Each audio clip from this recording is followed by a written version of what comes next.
deyiladi. Avvalambor, misol uchun, hozir bizda kuzatib turgan Instagram yoki YouTube nimalar bo'layotgan bo'lsa, kimdadir turk tili bo'yicha murojaat bo'layotgan bo'lsa, mana shu raqam telefon raqam o'zimniki shaxsiy bemalol murojaat qilishlaringiz mumkin.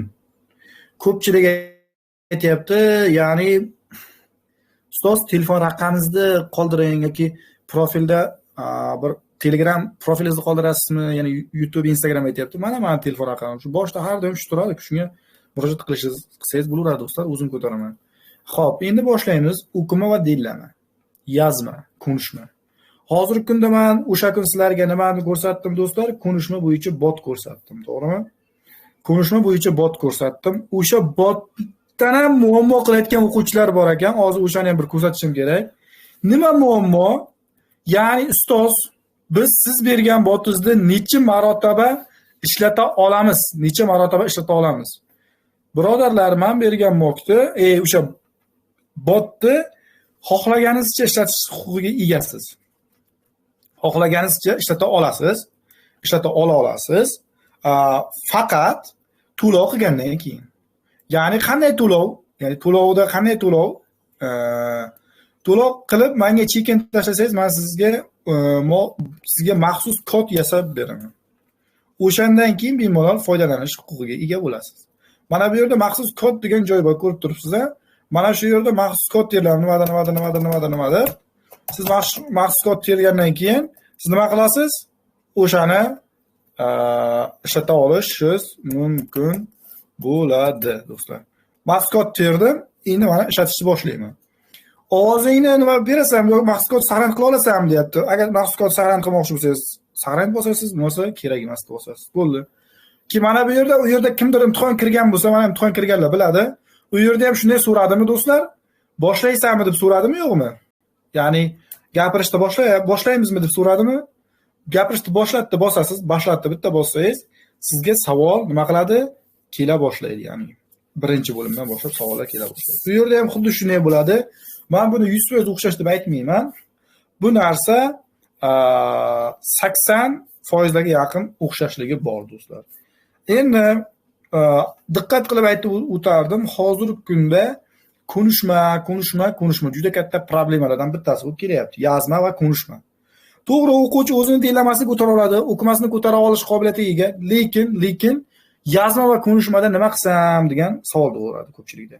Yozma va konuşmani bironta sizni ko'tarib bermaydi, hech qanday ustoz qidiradi. Birdaniga tahlikaga tushib ustoz qidira boshlaydi. Unday emas.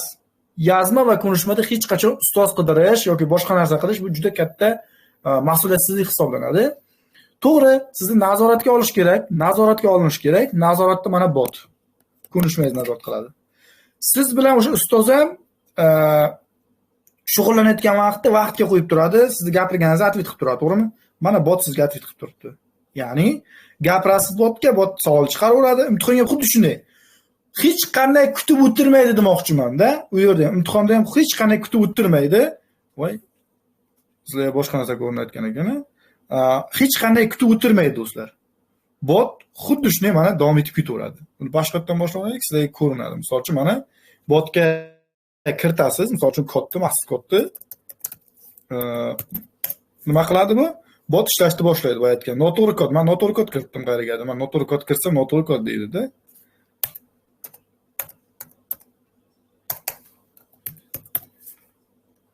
Mana botga kiritdim kodni. Bot boshlashni bosdim, misol uchun savollar ketma-ketlik chiqa boshlaydi o'zi. Agar imtihon kirib chiqqanlar biladi buni. Imtihon kirib chiqqanlar birga bir variantda mana shu o'xshash bo'ladi, do'stlar. To'g'rimi?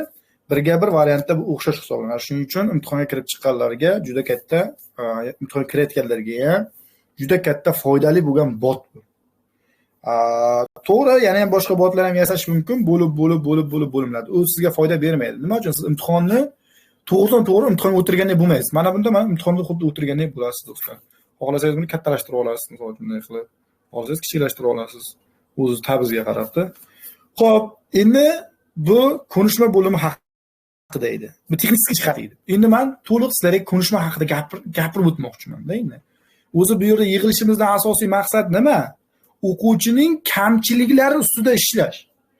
Bo'ldi, hozirgi kunda o'quvchining o'zi ma'lum bir jihatda ishlashni biladi, lekin kamchiligini bilmaydi o'quvchi. Kamchiligi nimadaligini bilmaydi. Chunki nima uchun kamchiligini bilmaydi? U mo'k bajarmaydi.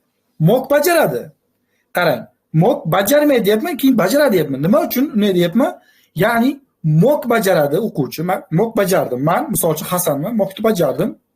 Men mo'kni bajarganimdan keyin uni premya birdan javobini ko'raman. Bu mo'k bajarishga o'tmaydi. Bu kurkurona bajarishga o'tadi. Siz normalni bajarishingiz uchun nima qilishingiz kerak? Mo'k sizga tashlab beriladi. Tashlab berilgandan keyin siz uni ishlaysiz. Ishlaganingizdan keyin uni ustozingiz bilan bitta tahlil qilasiz. Nafaqat ustoz, o'zingiz. Ha, bu mana bu joydan olim, buni mana bu joydan olim. Keyin misol uchun hammasi tahlil qilib bo'lasiz, vaqtiga ishladingiz, 30 ta savol belgiladingiz, 35 ta 35 dan belgiladingiz. Ana undan keyin o'zingiz tahlil qildingiz. Ana undan keyin ustozdan javobni so'rash kerak. Lekin biz nima qilamiz? Tahlil qilamiz, birdan javob so'raymiz. Tahlil qilamiz, birdan javob so'raymiz. Bu juda katta xato. Men avvaldan aytib kelganman, juda katta xato hisoblanadi do'stlar. Shuning uchun sizlar asosan o'sha tahlil qilishlarga ham e'tibor qaratinglar. Ya'ni o'qima deyilama. Ko'pchilik aytadi, ustoz deydi, o'qima qiyin tushdi-da deydi chiqqan vaqtda. Men bitta odam fikri bilan gapirmayman. Men bitta odamning fikri bilan gapirmayapman. Men hozir misol uchun 230 ta yaqin o'quvchi o'qitaman. Mana shu may oyiga kirish bo'yicha. Uni olinib har oyiga ko'rgan bo'lsanglar 60 ta 70 ta sertifikat tashlayman-da. Bular nimadan bo'layapti? Men tahlil qilaman shu narsani. Har oy kirib chiqardim. Men hozir dissertatsiyam kelib qo'ygancha kirganim yo'q bu. Oxirgi 2 oyga kirganim yo'q imtihonga. Lekin tahlil bo'yicha aytaman, yozma. Ya'ni yozmada nima kelishi mumkin ehtimol. Men sizlarga kecha yozmada bitta nima berdim, va yozma tashladim, ya'ni koinot bo'yicha astronomiyaga yaqin narsa kelishi mumkin. Bu oyga kelishini men ehtimol qilib turibman. Sizlar ham shunday qilinglar. Ya'ni global problem, iqlim o'zgarishi kelishi mumkin. Umumiy katta mavzu, iqlim o'zgarishi kelishi mumkin yozmada. Tamom, o'shanga lug'at yodlab qo'yish kerak. Ko'pchilik o'quvchilar bor, faqat qolib. Hech qanday qolib sizga foyda bermaydi. Beradi, qachon foyda beradi? O'quvchi bir saviya olmoqchi bo'lsa, qolibdan foydalansin. O'shanda ham to'g'ri foydalansa. Ko'pchilik o'quvchilarimiz bor, ya'ni saviyasi yetib bormaydi do'stlar. Saviyasi ma'lum bir darajaga yetib bormaganligi uchun ular qolib yotadi. Ya'ni boshlaganiga 1 oy bo'lgan, 1 hafta bo'lgan. Meni o'zimda shunday o'quvchilarim bor. 1 haftaga ham bilasiz, bir olib berganman. 1 haftada ham bir-birda bekka chiqarib berganman. Chiqarib bera olaman ham. Endi men kanalim o'chib ketganligi ko'p ma'lumotlarim yo'qolib ketdi. Oldin 1 yil o'ziga 400 ga yaqin manba turuvdi-da kanalga. O'chib ketdi, bu o'quvchiga muammo bo'ldi-da. Hozir sekin-sekin yana tiklayapman. Xo'p, 1 haftada ham bir-biriga chiqarish mumkin. Qanday qilib? Faqat qolib yodlaydi o'quvchi. Ko'pchilik bergan savolga men javob beryapman. Faqat qolib yodlaydi o'quvchi. Qolibni qanday yodlash kerak? Kirish va xulosa qismida salgina qolib yodlash kerak bo'ldi, tamom. Men qolibni to'liq foydalan demayapman. Qolibni kirish va xulosa qismida salgina yodla. Misol uchun bo'ldi. Vaqtdan yutish uchun, yozmada vaqtdan yutish uchun. Imtihon o'zi 4 ta skills bo'yicha nima qilinadi? Baholanadi. Birinchisi, u yerda kirgan vaqt belgilama. Ikkinchisi, o'qima. Uchinchisi, yozma. Oxirida ko'nishma. Kimnidir mana shu oxirida ko'nishma oldinda bo'lyapti. Hozir may oyi imtihonida kimnikidir imtihondan keyin bo'ladi. Tamom do'stlar, mayli imtihondan oldin bo'ladimi, keyin bo'ladimi? Bu qaytamda foyda. Imtihondan oldin bo'lsa, siz imtihonga bemalol nima qila olasiz. Imtihondan keyin bo'lsa, birinchi imtihonga qarating, keyin ko'rishmangizga qarating. Ko'pchilik o'quvchilar ko'rishmaga bepsan qarashyapti. Ya'ni ko'rishmaga kirib chiqqan o'quvchilarga ham savollarga e'tibor qaratib qo'ying, takrorlanish ehtimoli yuqori. Men baza tashlab berdim, mana shu bazadan keladi dedim. Hozirgacha meni o'quvchilarim kamida misol uchun 50% ni kiritdim o'quvchilarni. O'quvchilarim hali muammo qilgan joyi yo'q. O'sha men bergan baza, men bergan ma'lumot kelganini aytishyapti. Yo'q ustoz, boshqa keladigan joyi yo'q. Shuning uchun aytayapman do'stlar, men statistik tahlil qilaman har doim. Men bitta ikkita nima qilib gapirmayman. Men aytaman, natija uchun ishlayman har doim. O'shaning uchun menga bitta ikkitasi yozganda, ustoz, nimaga urishasan, nimaga chiqarib orasan degan fikrlar bildirganlar bo'ldi-da. Meni kursimga kelgan o'quvchi birinchi o'rinda natija uchun kelish kerak-da. Men shuning uchun shuni talab qilaman har doim. O'qimadim, chiqarib yuboraman. Xo'p, yozma haqida gaplashayotgandik. Yozmada sizga misol uchun e-postalar beriladi-da. Ko'pchilik e-postalar nimaligini bilmaydi. Ko'pchilikda menga yozishgan ustoz shu haqida dars o'ting degani uchun men dars o'tyapman. Ya'ni yozma bo'limi haqida gaplashaylik biroz do'stlar. Yozma ikki qismdan iborat bo'ladi. Ikki qismdan iborat bo'ladi bilasizlar. Birinchi bo'limi e-postalar, ikkinchi bo'limi kompozitsion. Yozmani qog'ozi, mana yozma qog'ozi, yangi qog'oz stili. Qanaydir gulchalik, bir nimadir emasa, ko'ryapsizlar, yozma qog'oz stili. Reklama tarqatayotgan ekan kimdir. Ne qilmang, o'qituvchi o'zi tushunasiz-ku. Xo'p, mana bu qog'oz orqa tomoni, mana bu qog'oz old tomoni, mana bu qog'oz orqa tomoni, bo'ldi. Ya'ni yozmada mana bu e-posta 1 1 2 degan e-postalardiki, mana bu yerda 2 qo'yilgan kompozitsionniki. Xo'p, yaxshi. Sizga endi keladi savol qanday ko'rinishda? Qanaqa ko'rinishda savol keladi degan savol ham kerak-da, to'g'rimi? U yerda kirdim, qanday ko'rinishda savol keladi? Misol uchun, men savol berdim. Mana sizga kelayotgan savolni ko'rinish. Ko'ryapsizmi? Savol qanday ko'rinishda keladi sizga? Savol mana shu stilda keladi mana. Mana. Mana shu turishda keladi sizga savol. Ko'rinyaptimi do'stlar? Mana. Mana, xuddi mana shu stilda sizga savol keladi. Xo'p, savol xuddi shunday kelsa, endi diqqat qaratishimiz kerak do'stlar, bu yerda diqqat.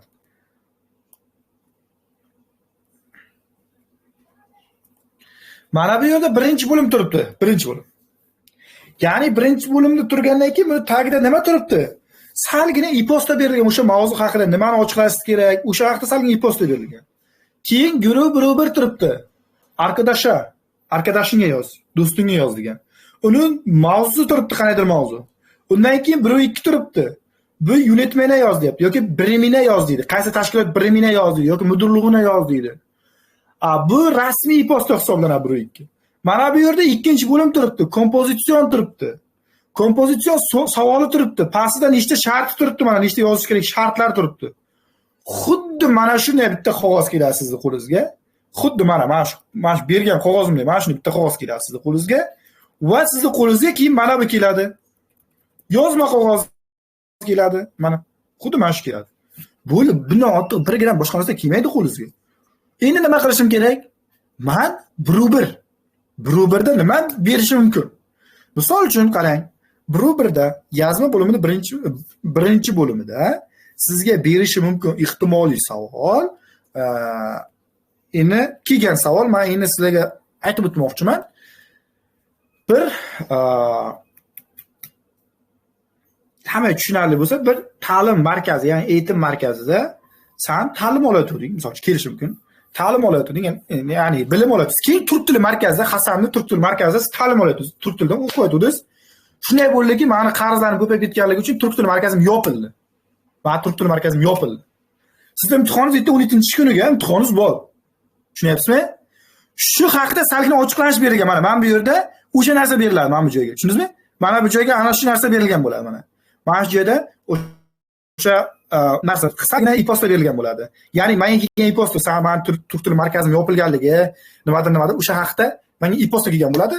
Men sizlarga ko'rsatganman mana shu e-posta keldi, Endi meni o'sha o'quv markazim yopildiki, endi Qurbonov akamiz nima qiladi? Qurbonov akamiz bizga maktub yozadi. Qurbonov aka bizga nima qilayotdi? Qurbonov akamiz bizda e'tim markazida o'qiyotdi, o'rganjiydi.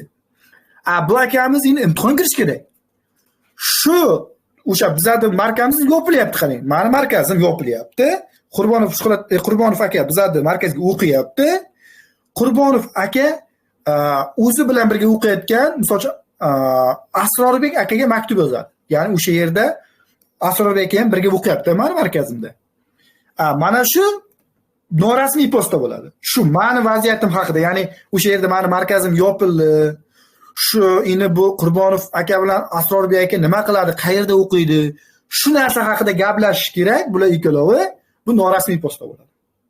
Endi rasmiy maktub bo'lsa-chi, Qurbonov akamiz meni o'zimga yozadi endi.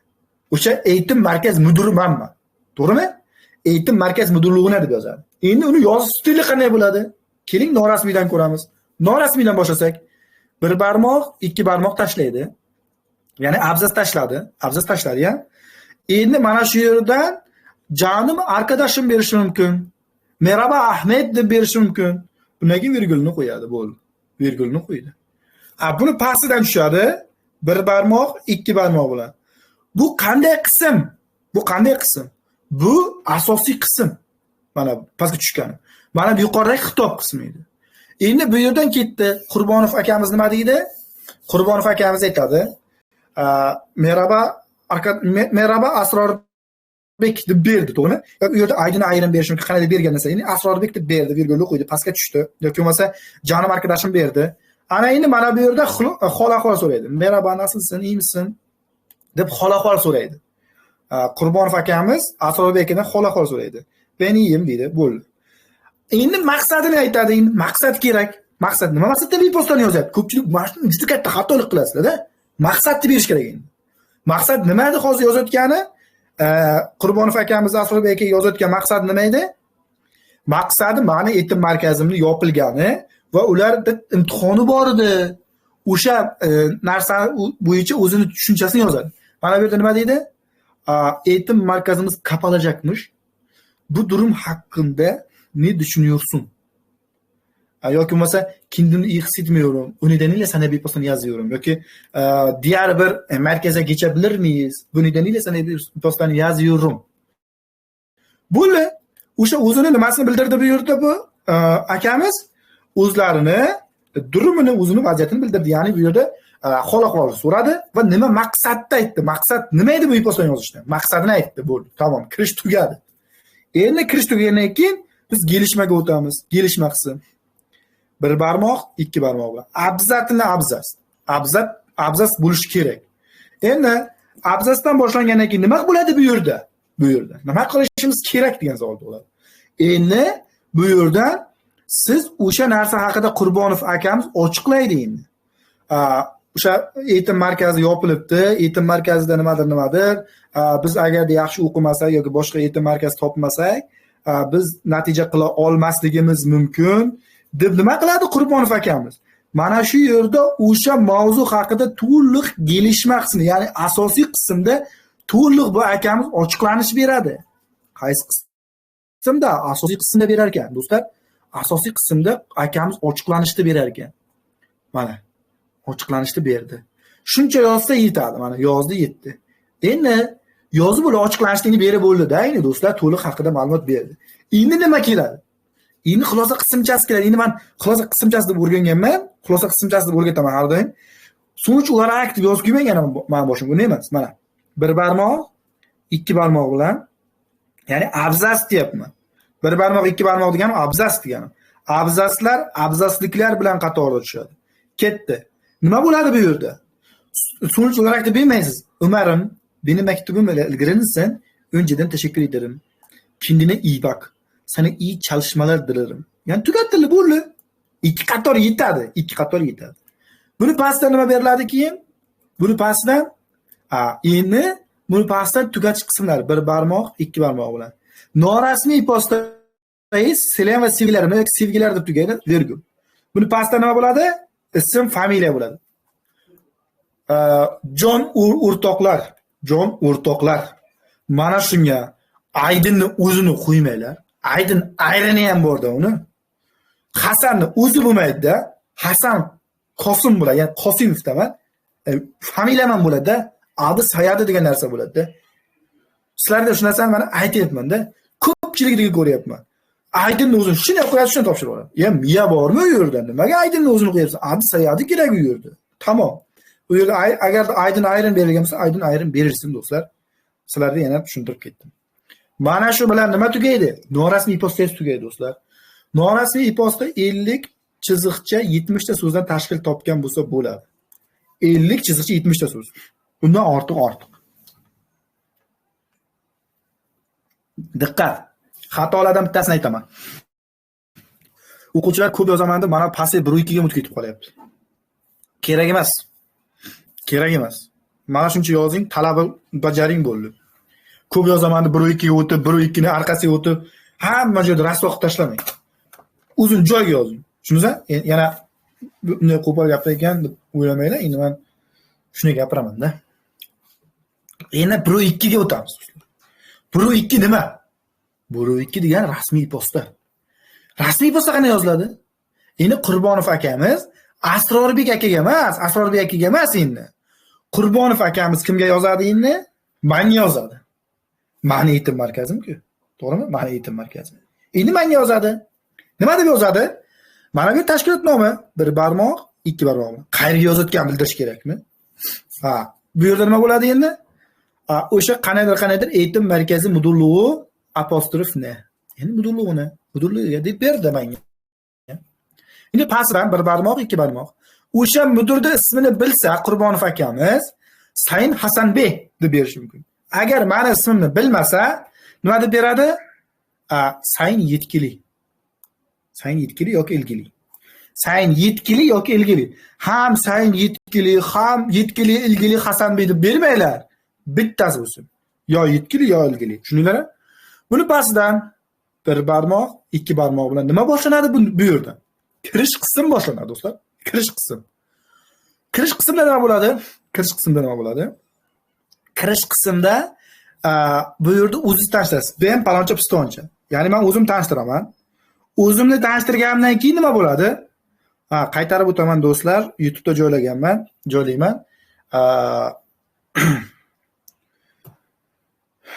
Kimda-kim bizlarni qidirib topmoqchi bo'lsa, mana shu telefon raqamda. Xo'p, endi yana kelib qo'ygan joyimizda davom etamiz. Nima edi? Kirish qism. Kirish qismida o'zim tanishtirdim. Paloncha pistoncha adres ayadimni berdim. Buni pastidan nima qilaman? Nima maqsadda bepostani yozyapman. Maqsadim sal kengroq bo'lishi mumkin bunga, chunki bu sal kengroq nimada? Kirish qism sal kengroq bo'ladi bunga. Paloncha amajira sana bepostani yozmoqdayim. Ya'ni Qurbonov akamiz qaysi maqsad uchun yozyapti menga? Yetim markazimiz kapalajakmış. Unidaniyle siz bizim için misol uchun yoki bo'lmasa o'sha mana bu yerda yozmoqdayimdan oldin amajiz borki, amajiz degan joyga misol uchun siz berishingiz mumkin. U yerda shikoyatim amajiylar deb berishingiz mumkin. Ya'ni shikoyat maktubi. O'neri maktubi berishingiz mumkin. Yoki tavsiya etmak amajiylar. Ya'ni tavsiya maktubiga aylanaveradi. Tushundingizmi? Xuddi mana shunday ketaveradi bu. Mana shu joyi. Endi buni pastidan, buni tagidan ketamiz. Nima bo'ladi endi buni tagidan? Bir barmoq, ikki barmoq bilan asosiy qism ketadi. Har doim aytaman, asosiy qism eng yirik qism hisoblanadi do'stlar. Eng yirik qism bu asosiy qism hisoblanadi. Bu qismda siz o'sha e-posta haqida to'liq ma'lumot berishingiz kerak. Mana misol uchun yetim markazi nimaga yopildi? Sizlar nima uchun boshqa markazga ketmoqchi bo'lyapsiz? Nima maqsad? Hammasini mana shu yerda to'liq ochiqlaysiz. Bu asosiy qism hisoblanadi. Ko'pchilik asosiy mana shu e-posta yozayotgan vaqtda rasmiy e-postaga e'tibor bermaydi do'stlar mana shu narsaga. Ya'ni abzaslar bilan yozib tashlaydi. Qayergadir chizib tashlaydi. Qanaqadir abzaslar qo'yib tashlaydi. Yo'q, mana. Men qayerda nima qilayotgan bo'lsam shu ishni qiling, kam bo'lmaysiz. Kam bo'lmagan buncha vaqtda. Mana. Asosiy qism ketaveradi. Xuddi mana shunday nima qiladi? Davom etib ketaveradi mana. Davom etgan. Endi asosiy qismi ham tugaydi. Qayergadir kelib tugaydi. Misol uchun mana shu yerga kelib tugadi deylik. Asosiy qism tugaganidan keyin to'liq ochiqlab bo'ldim-ki. Endi buni ham xulosa qismchasi keladi. Endi xulosa qism deganda so'ngchilar aktiv yozish kerak degani emas. Bir barmoq, ikki barmoq bilan Umarım ki eğer benim mektubumla ilgilenirseniz önceden teşekkür ederim. Beni cevapsız bırakmazsınız. Kendine iyi bak. Yoki cevap mektubu beklemekteyim. Bu tugaydi. Shu bilan bu tugadiga endi kapanish qismlari boshlanadi. Bir barmoq, ikki barmoq bilan. Ne bo'ladi? Yuqorida sayin ilgili deb boshladingiz-ku, pastda saygalarim bilan bo'ladi. Buni pastdan ism, familiya bo'ladi. Buni pastdanchi email bo'ladi. Buni ostidanchi tarix bo'ladi, nechinchi sanada yozayotgansiz. Buni pastdanchi imzo bo'ladi. Shu bilan e-postalar tugaydi do'stlar. Mana shu e-postalar edi. Kimda qanday savollar bor? Eshitaman. Misol uchun yozishlaring mumkin. Bemalol men javob beraman do'stlar. Ko'pchilik o'quvchilarning savollariga o'zi javob bera boshlayman har doim. Bitta narsa, darsim yaxshi bo'layotgan bo'lsa, nima bo'layotgan bo'lsa, 5 sekund Instagram profilimizga obuna bo'lib qo'ysanglar juda yaxshi bo'lardi do'stlar. keyin reaksiya qoldirib qo'yinglar ham darslar o'zi yo'q o'tganmiz biz. Dars yo'q o'tgan bo'lsa reaksiya qoldirsanglar kompozitsiyonga o'taman. Bo'lmasa agar yoqmayotgan bo'lsa o'tish kerak emas-da do'stlar. Bitta reaksiya qoldirib qo'ysanglar, men kompozitsiyonga o'taman do'stlar. Kompozitsionni nima qilib qo'yamiz? Yoqmayaptimi birodarlar?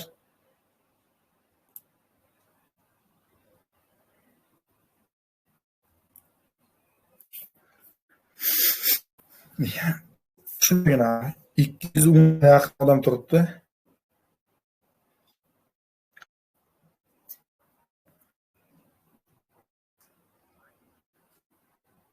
O'tib bo'lsanglar, men kompozitsiyanga o'taman. Kompozitsiyanga o'taman. Keyin o'quv modellar haqida ham tezroq ma'lumot beraman.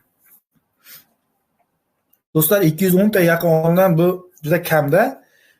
Instagramga ham obuna bo'lib qolsanglar juda yaxshi bo'lardi, chunki Instagramimiz ham rivojlanardi. Reklamadan narsa emas, endi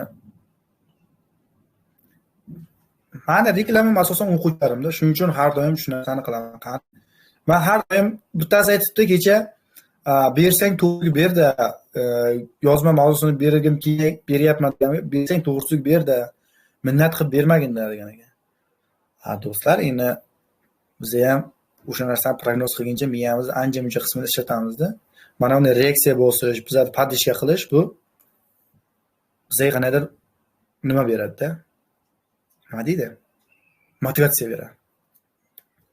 Instagramga ham o'tib qo'ysa juda yaxshi bo'lardi do'stlar. Instagramga ham o'tib podpiska bo'lib qo'ysanglar, podpiska bo'lib kuzatinglar do'stlar. Instagramimizda ham to'g'ri kontent qilish, bu video yo'q, u narsa menga uncha yo'q.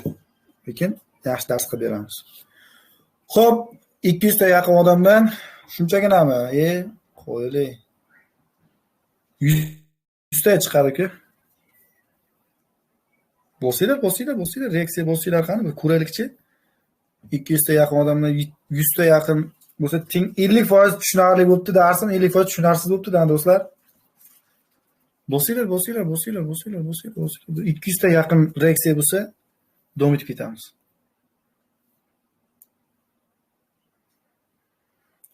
Xo'p, mayli.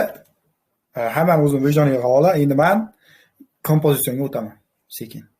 O'zi tushunarli bo'lyaptimi do'stlar? Darsda oxirida savol-javobim qilamiz. Kimga qandaydir joydan savol bo'lsa, bersa javob beraman. Faqat aytaman-ku, shu podishkangiz yaxshi bo'lsa, men sizga zo'r dars qilib beraman har doim. Xo'p, endi kompozitsiyonga o'tsak do'stlar. Kompozitsiyonga o'tsak, kompozitsion o'zi nima? Kompozitsiyonni nima yozilish kerak? Endi kelishi mumkin, may oyidagi imtihonga kelishi mumkin. Hozirgi kunda iqlim o'zgarishi haqida kelishi mumkin deb o'ylayman. Eslab qolinglar, balki may oyiga 16-kun kirganlar, masalan 16-17 bo'ladi, 23-24 bo'ladi. 4 kun imtihon bo'ladi, 4 xil mavzu keladi degani. 4 xil muammo degani. 4 xil. Shuni bir-biriga yaqin kelmaydi. Endi bulardan bittasi masalan iqlim o'zgarishi kelishi mumkin. Yana bittasi.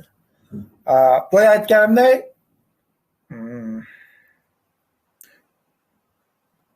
kosmosga sayohat ham kelib qolishi mumkin.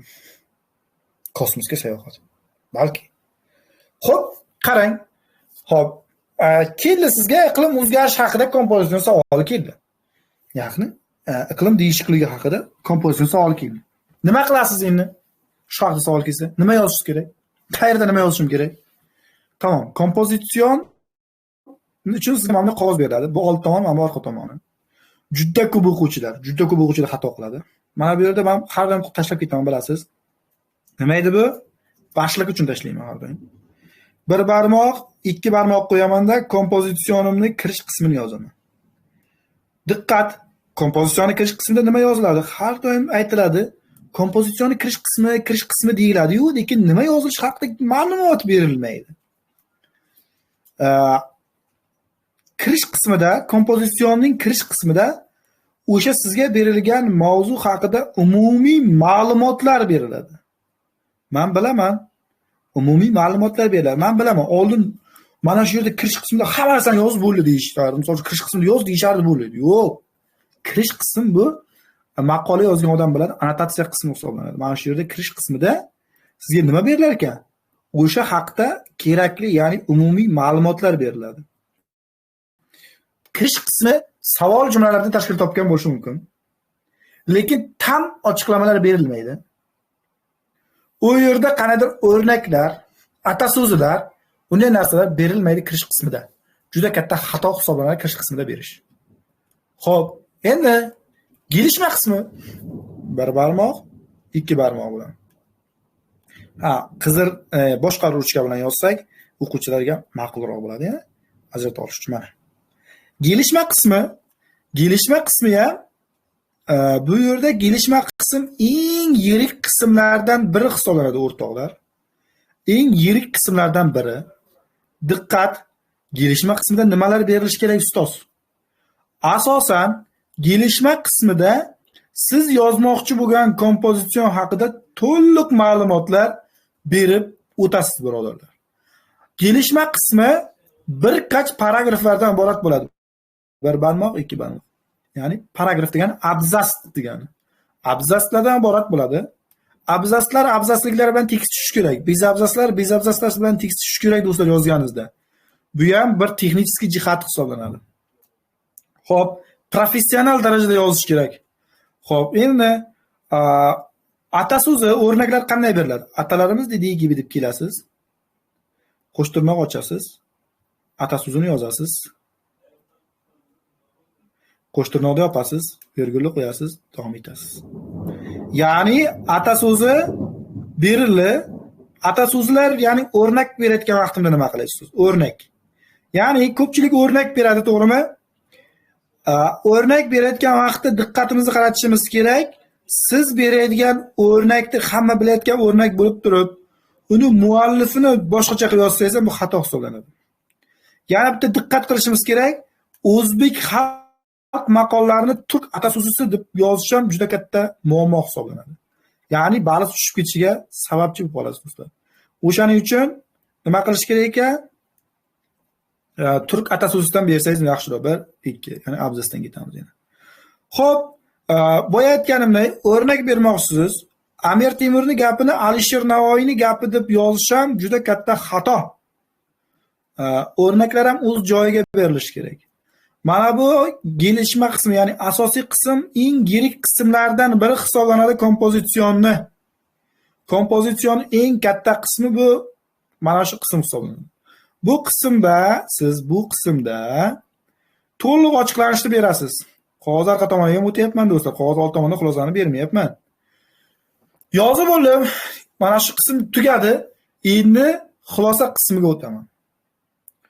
Kompozitsionning xulosa qismi 1 barmoq, 2 barmoq. Ko'pchilik aytadi, xulosa qism deydi-yu, xulosa qismda nima yozilishini aytmaydi. Nima yoziladi o'zi xulosa qismida? Diqqat savol. Xulosa qismida kompozitsionni 3 ta qismdan iborat bo'ladi. Xulosa qismini o'zingizga bo'lib tashlamaysiz. Qisqa 3 ta narsadan iborat bo'ladi. Birinchisi asosiy problema, muammo deb olib kelib qo'yasiz. Ikkinchisi o'sha muammoni sababi. Uchinchisi o'sha muammoga yechim. Bo'ldi. Xulosa qism shunday tashkil topgan bo'ladi. Xulosa qismi ham kirish qismiga mos bo'ladi. Juda ko'p bo'lmaydi, qisqa, lo'nda, aniq bo'ladi. Mana. Bo'ldi. Mana shu bilan xulosa qismi tugadi. Обязательно so'nggi o'larak bilan boshlanadi. Endi kompozitsion 180 chiziqcha 200 so'zdan tashkil topgan bo'ladi. Xo'p, endi boshliq nima? Boshliq, ko'pchilik boshliqqa e'tibor qaratadi. Boshliq nima? Boshliq degani siz yozgan kompozitsion eng qisqa shaklda anlatganingiz boshliq bo'ladi, do'stlar. Boshliq agar bir qatorda sig'ayotgan bo'lsa, hammasi katta harflar bilan. Sizning boshligingiz 2 qatorga sig'ayotgan bo'lsa, birinchi kelgan harflar katta harflar bilan yoziladi. Shu boshliq bo'ladi. Misol uchun Hasanjon Qosimov deb boshliq qo'ymoqchiman, bir qator sig'ayotgan. Hasanjonning X'si, A'si, S'si, A'si, N, J, O, N. Qosimov hammasi katta harflar bilan. Turk tili grammatikasi Hasanjon Qosimov deb yozmoqchiman. Ya'ni 2 qatorlik. Turk tili T'si, tilini T'si, grammatikani G'si, Hasanjonning X'si, Qosimovning Q'si katta harflar bilan bo'ladi. Bu boshliqning asosiy qoidasi. Diqqat do'stlar. Ma'qulmi? Dars muammosiz bo'lyaptimi? Internet, boshqa narsalardan problemasizmi, do'stlar? Men o'qima qismiga ham o'taman, chunki juda ko'p o'quvchilarim o'qima qismida ham muammo qilgan ekan. Eshitaman, do'stlar. O'qimaga ham o'tiramizmi? Men buni muhokama qismini yopib qo'ygan ekanman, muhokama qismini ochib qo'yaman agarda yozamiz desanglar. O'qimaga o'tamizmi, do'stlar? O'tamiz. Tamom. Endi o'qima haqida gaplashamiz. Bitta savolim bor edi. Assalomu alaykum. Bering Gulxoya opa. Assalomu alaykum. Dars juda ham zo'r bo'lyapti. Dars uchun rahmat. Savolim shundan iboratki, biru bir bo'lim bilan biru ikki bo'limda kirish, xulosa qismini yodlab turib, asosiy qismini shu savolni o'zidan ko'chirib yozsa, B1 darajaga ilashsa bo'lmaydimi? Bo'lmaydi. Bo'lmaydi. Gulxoya opa, men taxmin bilan hech qachon ishlamaganman shu vaqtgacha. Bir kerak bo'layotgan bo'lsa, boshqa narsalar qilish kerakki, lekin unday qilish juda katta xavfli hisoblanadi, opa. Lekin shu savolda berilgan masalani hammasi yoziladi-ku. Yoziladi degani bilan opa, bu yerda berilgan muammoni siz o'zingizni bilganingiz bilan, ya'ni kompozitsion degani bu insho degani. Insho degani bu erkin mavzu degani. Erkin mavzu degani bu siz ijod qilishingiz degani. Tushunyapsizmi? Siz ijod qilishingiz kerak bu yerda, uni ko'chirib berish kerak emas. Yo'q, biru bir bilan biru ikki deyapman. E-posta bilan kompozitsion, rasmiy bilan norasmiy postalar aytyapsizmi? Rasmiy bilan norasmiyda. Opa, undan ko'pchilikka muammo bo'lmaydi-ku. Endi men birinchi boshlashimda boshlang'ich qismi bilan tugallanish qismidan chiroyli. Necha oy bo'lyapti boshlaganingizga, opa, mayli? 20 kun. 20 kun deganingiz qaysi kundan boshlangan? Aprelni boshidanmi? Aprelni boshidan 0 dan boshlaganman. Men endi bitta gap aytaman, opa. 20 kun ham katta vaqt. Bir uchunda juda katta vaqt. Siz o'zingizni o'zi ishontirib qo'ygansiz, opa, birinchilikdan. Siz o'zingizni ishontirib qo'ygansiz. Men 20 kun bo'lib boshlaganimga nima qilaman? Ololamanmi? O'zi kamgina vaqtdan boshladim. degan muammo qilgansiz aslida. Mana shuning uchun endi mana shu e-postani yozishni mendan o'rganasiz hozir, to'g'rimi? Bo'ldi. Sizda problema bo'lmasligi kerak endi. Siz yoza olasiz. Siz yozib turib ham bilasiz. Meni ham misol uchun o'quvchilarim bor. Siz bilan birga boshlagan o'quvchilarim bor, noldan boshlashgan. Hozir men yozadi e-postada muammosi yo'q, kompozitsiyada muammosi yo'q, boshqa narsada muammosi yo'q. Chunki men nima qilaman? Yozmaguncha qo'ymayman. O'zi avtomatik men kech boshladim degan muammoni qo'ymaslik kerak o'quvchi. Davay yozish kerak. Buni kech boshlagan bo'lsa uni muammosi, u kech boshlagani uni problemi ham emas bu. Buni kech boshlab qo'yibdi. Haqiqat o'tirish kerak emas. Lug'at o'tlash kerak. Davay yozish kerak. Qattiq turish kerak, yozish kerak. Yozmasa qo'ymaslik kerak. Tushundingizmi opa? Mana shunday rivojlanish bo'ladi. Endi Shuningdek kompozitsiondan qo'rqyapman. Bir bilan bir ikkini kirish xulosalarni. Mana bu darsni ko'rdingiz-ku? Darsni ko'rdingiz-a? Ana shunday qilib ertaga men yozib bering. Ertaga men tekshirib beraman. Agar hech kim tashlasangiz ham tekshirib beraman opa. Tushundingizmi? Qo'rqmasdan. Mana shu yerda Moxinur degan opamizmi, bitta opamiz bo'lish kerak. Keldingizmi opa? Men sizga o'sha kun aytdim, kechqurun bir marta kechqurun chat ochdim. Soat 11 larga yaqin. O'sha opamizga aytdim. Opa dedim, siz menga e-posta yozib nima qiling tashlang dedim. Men tekshirib beraman dedim. To'g'rimi? Yo'q ekanlar, yo'q ekanlar. Qo'lingizni ko'tarsangiz men sizni ovozni ochaman. Moxinur edimi, bilmayman kim bo'lsa, mana menga yozganlar. Opamiz Muhayyo opamiz ekan. Mana shu opamiz umuman yoza olmayapman uka, yig'laglarim kelyapti, ya'ni yoza olmayapman dedi menga. Opa dedim, bitta dars videosini ko'ring, menga yozib tashlang, men tekshirib beraman sizga dedim. Mana opamiz mana o'sha kun yozib tashlagan mana. Ertasi kun mana. Ertasi kun o'zi yozib tashlayaptilar mana e-postdan. Mana. Agar mana shu yerda o'sha kechqurun chatga kirib turganlar bo'lsa kerak, bilmayman. Mana o'sha opamiz aytdi. Yoza olmayapman. Kimga aytsa, u menga aytib bera olmayapti negativ tomonlarimni.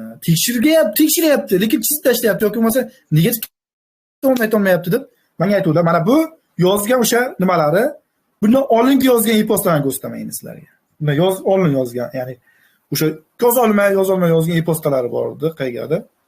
Har xil qilib yozib tashlaganimda, mana. Opamiz men dars videomdan keyin yozgan. Mana, birinchi menga tashlagan e-postalar. Mana shu e-posta edi opani. Ko'ryapsizmi? Mana shu e-postani opani e-postasi edi. Mana bu norasmiysi edi. Endi qarang. Mana bu video tashlab berdim men o'sha kun. Endi mana e-posta, ya'ni men opaga nima tashlab berdim? O'rnak e-posta tashlab berdim, ikkita o'rnak. Endi opamiz yozib beryapti bizga. Mana men bu kompozisiya e-posta tashlab berdim, mana opamiz yozib beryapti mana. Mana. Yozib beryapti mana. E-postalar. Ya'ni qilolmayman deyish bu nima ekan opa? Men buni maqsad bilan opani nima qilish, kamsitish yo'q nimadir emas. Bu narsalarni aytmoqchi bo'layapmanki, qilolmayman degan narsa o'quvchi uchun bo'lmagan narsa. Men ko'pchilik o'quvchini urishaman-da. Kerak bo'lsa juda urishib tashlayman-da. Chunki hech qachon o'quvchini, ya'ni hamma bilaman, qiynalib, qanaqadir o'qib kelyapti-da, bilaman-da. O'zimiz ham abituriyent bo'lganmiz, nima qiynalib o'qiganmiz-da. O'shaning uchun o'quvchiga har doim aytaman, bosim qilaman, o'qiysan, o'z chiqarib yuboraman. O'qiysan, chiqarib yuboraman. Lekin ma'lum bir o'quvchilar bor, menga juda katta negativlar bildirishadi.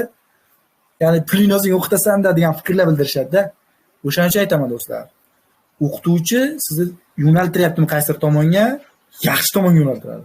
E'tibor bering. Gulxaya opa, mana bugun meni videomni ko'rdingiz opa. Bitta yozma yozingda tashlab bering menga. YouTube'ga meni ism familiyamni yozsangiz, YouTube'dagi videolarim ham kelib chiqadi opa. Tushundingizmi? Assalomu alaykum ustoz. Do'stlar, o'qima haqida ham sal gaplashib olaylik, o'qima haqida ham. Eshitaman opa, mayli, bering. Ustoz, assalomu alaykum. Qarang, meni imtihonim shanba kunida 16-kuniga, lekin yozmamdan nolmanda. Bir bilan 2ni sal-pal yozaman, bu ikkinchi anoga umuman deyarli yozishni bilmayman. Shunga bir video darslaringizmi, bir nimadir maslahat bersangiz, faqat shu yozish bilan amal qilsam. Maslahatim, endi do'stlar, mana xafa bo'lmaysizlar. Vaqt o'zi kam qoldi. Juda oz qoldi-da, ham birinchi ekan. Men 15-kuni konishmam, 16-kuni yozmaga kirayotganman-da, bir kun ekan-da, juda ana bo'lib qoldim-da men. Endi meni maslahatim, endi men maydalashib nima qila olmayman opa, mayli. Endi maslahatim, YouTube'da meni ism familiyamni yozsanglar, Hasanjon Qosimov deb yozsanglar, turk tilida deb yozsanglar, chiqib kelaman. Har xil videolar bor bilaman, lekin asosan manfaatli videolardan biri yozma videolari. Hozirgacha 15 ming yaqin odam ko'rdi. Reaksiya bosib, kommentariya qilib ko'rsanglar yaxshi bo'ladi. Mana hozir ham misol uchun yozmadan muammo bo'lmaydi endi opa. Siz ko'ra olasiz. Jonli efirda dars ko'ryapsiz opa. Bemalol yozma yoza olasiz opa endi. Yana ham qanaqadir muammo bo'layotgan bo'lsa, kimlardir? Kech ko'rdim-da, sizdan o'zi bir kunmi bo'ldi-da. Internetdan izlab. Mayli, yana ham kimgadir bir sertifikat kerak bo'lsa yoki qayta bir olib kelyapti, B2ga chiqarish kerak bo'lsa, o'zi o'qiyman shu bir hafta, zo'r o'qiyman degan o'quvchi bo'lsa men olaman, o'qitaman. Chiqarish harakat qildirib beraman. Yozing, faqat Telegramdan yozib qo'ysangiz yaxshi bo'ladi do'stlar. Tushundingizmi? Sal endi o'qima haqida gaplashamiz. Shunaqacha o'quvchi bo'lsa, ya'ni zo'r o'qiyman. Ustoz aytganingizdek o'qiyman. Desa men olaman, o'qitaman. Mana Muhayyo opa kelibdi-ku. Muhayyo opa, assalomu alaykum. Mana Muhayyo opa o'zi kelibdi-ku opa. Muhayyo opa, ovozni ochdim opa. Mana qo'yib qoldingizmi opa? Ochdim opa. Muhayyo opa, ovozni ochdim.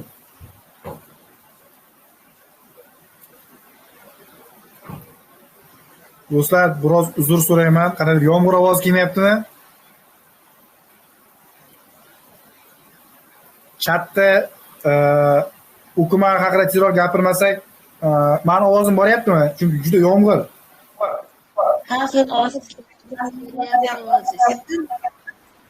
Tamam, bo'lmasa boshlaymiz. Qaranglar, o'qima haqida gaplashaylik. Biroz o'quvchilarim o'qima haqida ustoz gapirib bering deyishgan ekan. Imtihonga kirsak do'stlar, xuddi mana shunday bizga test savol kitobi tarqatiladi. Bunga dillama va o'qimalardan tashkil topgan bo'ladi bu savol kitobi. Bu yerda siz misol uchun 35 ta dinlama, 35 ta o'qimani ishlay boshlaysiz. Diqqat savol. Bu yerda birinchi bo'lim, dinlama bo'limida birinchi bo'lim nimalardan tashkil topgan bo'ladi? Dinlama bo'limida birinchi bo'limi 8 savoldan tashkil topgan bo'ladi. Bu yerda siz 8 savol qanday savol beriladi, siz uni javobini topishingiz kerak bo'ladi. Misol uchun, dun sabah nidan uyquluydin deb savol keladi. Uni tagiga turgan A variant. Kecha yaxshi uxladim. B variant. Hech kim bilan gaplashmadim. C variant. Yaxshi uxlay olmadim, misol uchun. O'z-o'zidan C variant bilan yaxshi uxlay olmadim. Xuddi shunday siz o'shani nima qilasiz? O'shani javobini topishingiz kerak bo'ladi. Bu dinlama bo'lim birinchi bo'lim. Dinlama bo'limi ikkinchi bo'limi to'g'ri yanlış savollardan tashkil topgan bo'ladi. To'g'ri yanlış qanday? Sizga dinlama qo'yib beriladi, siz uni eshitasiz. Mana bu yerda savollar berilgan bo'ladi. Savollar chizib eshitasiz va to'g'ri bo'lsa to'g'ri, yanlış bo'lsa yanlış. Endi savol keladi bu yerda. Ustoz qachon to'g'ri, qachon yanlış? Dinlama bo'limida sizga berilgan savol bilan dinlamada berilgan nima ikkala bir-biriga esh anlamli kelsa to'g'ri, tam tersi kelsa yanlış. Ya'ni teskari kelsa yanlış. Uchinchi bo'lim konuşmachilar keladi. Bu yerda bitta mavzuni ustida bo'ladi. O'sha konuşmachilar har bir konuşmachi eshitasiz. Sizda bu yerda 6 ta. Ya'ni 4 ta konuşmachi, 6 ta variant bo'ladi. Boshligi siz yaxshi eshitmasangiz bu yerda 20% xato javob ketib qolasiz. Keyingisi map dinlamali xarita. Xarita bo'yicha asosan ko'pchilik xarita bo'yicha har xil ma'lumot berishadi. Eng oson yo'li 5 ta pog'onada bajariladi xarita. Qanday pog'ona? Qanday pog'ona? Diqqat. Birinchi pog'onasi xaritali dinlamani. Bu yerda siz birinchi bo'lib nimani topishingiz kerak, o'shanga e'tibor qaratasiz. Savollarga. Ikkinchi bo'lib xaritani ko'zdan kechirib chiqasiz. Uchinchi bo'lib xaritada berilgan ma'lumotlarga e'tibor qaratasiz. To'rtinchi bo'lib tomonlarga hakim bo'lasiz. Beshinchi bo'lib dinlamani eshitasiz va eshitishingiz natijasida bilganlaringizni javoblaysiz. Oltinchisi bu lug'at. Ya'ni so'z boyligi. Shu bilan map dinlama xarita tugaydi. Keyingisi dinlama bo'lim 5-bo'limi. Dialoglar qo'yib beriladi bu yerda. Birinchi dialog, ikkinchi dialog, uchinchi dialog, uchta dialog tashkil topgan bo'ladi. Har bir dialogda ikkitadan savollar tashkil topgan bo'ladi. Siz birinchi dialogni eshitish natijasida ikkita savolni javoblaysiz. Qanday savol? Bu yerda ko'pchilik o'quvchilar mavjud. O'sha savollarni topa olmay qoladi. Savollarga javob topa olmay qoladi. Diqqatimizni qaratishimizni tavsiya qilib qolaman. Qanday diqqat qaratishimiz kerak? Birinchi dialogda aytib o'tishdan oldin savollarni chizib o'qishingizni men tavsiya qilaman.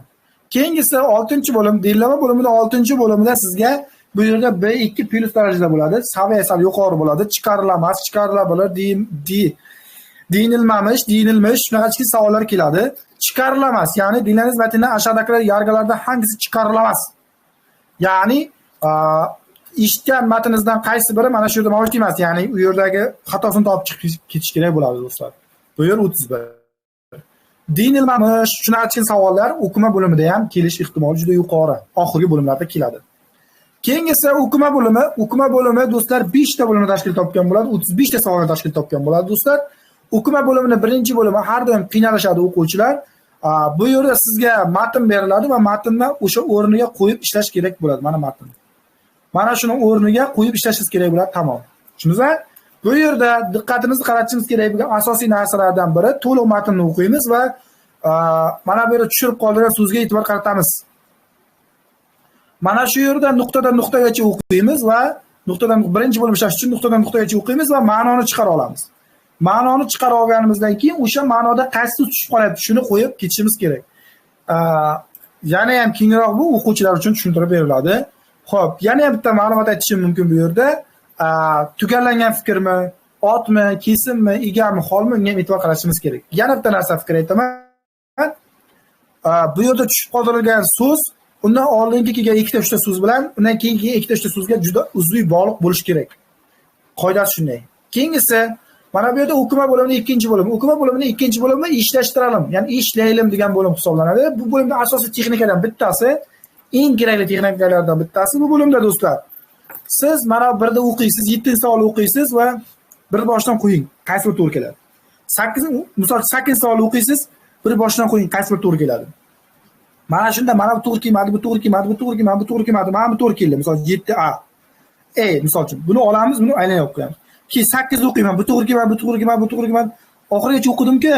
O'shaning boshdagisi o'qiganim. ko'proq vaqt oladi. Boshda 7 ni o'qigan vaqtni boshqa qo'yguncha ko'proq vaqt oladi. 8, 9, 10lar juda kam vaqt oladi. Buni natijasi siz vaqtdan yutasiz. Bu texnika. Keyingisi 3-o'qima bo'limi 3-bo'limi. Bu yerda 6 paragraf beriladi. 6 paragrafga mos bo'lgan 6 katta o'qimalar beriladi. Siz bu o'qimalarni ishlash natijasida paragraflarni joyiga qo'yib ketish kerak bo'ladi. Ya'ni buning uchun asosan nima qilish kerak? Mana buni ko'z bilan tez o'qish kerak va ma'nosini bilish kerak. Ma'nosidan kelib chiqqan holatda A, B, C, D, E, F, G xillardan tasdiqlanadi. Keyingisi 4-bo'lim, o'qima bo'limi 4-bo'lim juda qiynalayotgan bo'lim hisoblanadi do'stlar. Bu bo'limda bitta yirik matn o'qish natijasida 10 ta savol javoblaysiz.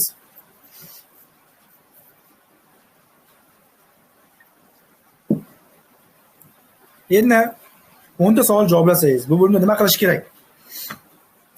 Men aytardim o'quvchilarga, birinchi bo'lim mana shu bo'limni ishlasang yaxshi bo'ladi deb aytardim do'stlar. Shu bo'limni ishlash kerak ko'proq. Bu bo'limda ishlash uchun asosan diqqatimizni qaratishimiz kerak bo'lgan narsa savollarni har bir ketma-ketligida. Misol uchun, sizga tavsiya qilaman 21 dan 24 gacha bo'lgan savollar ishlashni, 20 mana to'g'ri yarim savollarni ishlasangiz, savollar qayerda joylashganini bila olasiz. Ya'ni qayerda mana misol uchun 25 ta mashqdan topdimmi, 25 shaq qo'yaman. 26 shaqdan qo'yaman, topdim. 27 ni mana qo'yaman-ku. O'z-o'zidan mana bu oralig'larda nimalar borligini men bila olaman bu yerda. Keyin 21 dan 22 gacha bo'lgan savollar topishim juda oson bo'ladi. 21 dan o'sha 24 gacha bo'lgan savollar topishim oson bo'ladi. Bu bitta texnika. O'qima bo'limining 5-bo'limida do'stlar mana bu yerda qo'yilgan A, B, C, D, E so'zlariga juda katta e'tibor qaratishimiz kerak. Chunki nima uchun 33 dan 35 gacha bo'lgan 3 ta savolimiz shulardan bo'ladi, ya'ni. Mana bu yerda qanaqadir ma'lumot berilgan bo'lsa, shu ma'lumot qaysi paragrafda berilgan deydi. O'sha ma'lumot qaysi paragrafda berilgan bo'lsa, siz o'shani qo'yib ketishingiz kerak bo'ladi. Mana men bu yerda aytganimdek, chiqarilamas, deyilmamiş, ulaşılamaz degan savollardan ham tashkil topgan bo'ladi. O'qima bo'limida ishlash uchun asosan siz e'tibor qaratishingiz kerak bo'lgan narsalardan biri bu tagga chizib ishlash. Har doim aytaman, tagga chizib ishlagin deyman do'stlar.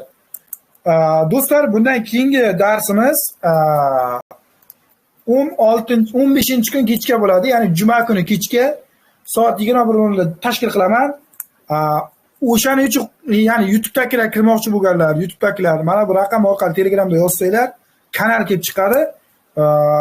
Kanalga ulanmasanglar, juma kuni batafsil o'qima modellar haqida ma'lumot berib o'taman. Xo'p, endi o'sha aytganimdek, kimlardir kursi kerak bo'layotgan bo'lsa, kurs ochamiz. DTMchilar uchun 1-iyundan kurs ochaman. Kim DTMchi bo'layotgan bo'lsa, murojaat qilish mumkin. Ammo lekin biroq milliy sertifikatlar uchun 20-iyundan boshlab noldan kurslar ochila boshlaydi. Shu bilan TS sertifikati bor 17-may, 23-may, 24-may, 16-17-may kunlari milliy sertifikatlar mavjud. Shu bilan TS sertifikati 21-sentyabrda bor. Do'stlar, qaytarib aytaman, milliy sertifikatga topshiraman degan o'quvchilar keyingi yilda tayyorgarlik ko'rmoqchi bo'lsa, 3 oy kanikulik tayyorgarlik ko'ra olsanglar, sentyabr oyida, oktyabr oyida ochilsa, topshiriq olasizlar. Endi menga berayotgan savollaringiz bo'lsa, men javoblab bersam va bundan oldin Instagram degan narsalarga agar darsim yoqqan bo'lsa, bitta podpiska qilib qo'ysanglar. YouTube degan narsalarga bitta podpiska qilib qo'ysanglar, men sizlardan juda katta xursand bo'lib qo'yar edim. Mana yuqorida men YouTube'imni nimasini tashlab qo'yganman, profilini. Bu dars videomiz YouTube'da hozir 1 soatdan keyin yuklanadi.